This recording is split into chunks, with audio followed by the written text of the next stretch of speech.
can you tell us about your real relationship on the show? Right.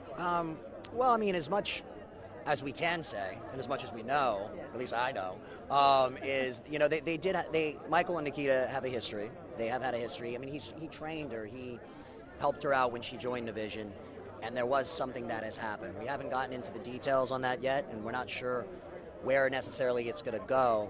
I think a lot of that will also have to do with fan support and what they like of the show as well.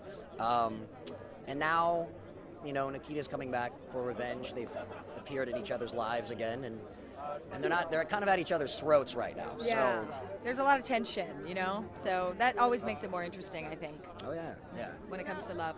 Is Nikita's sole motivation revenge, or is there more to it? I think there's always more. I don't think it ever really truly is one thing.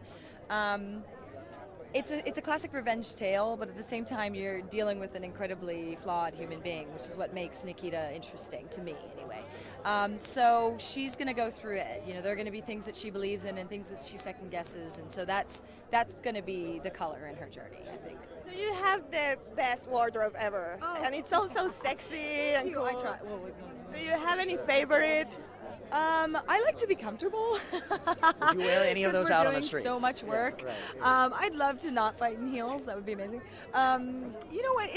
Nikita is always on these missions, and she's sort of the woman behind the scenes. She's trying to take down, this unit of the government. So it's not all glamorous. But then there are times where she does get to go out, and she's playing a role, and she gets to be a little bit more dressed up and more of a woman, and that's always fun because we're women. We know what that's like.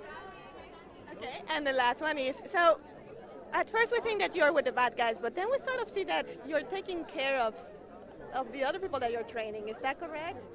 How would you define your character? Complicated.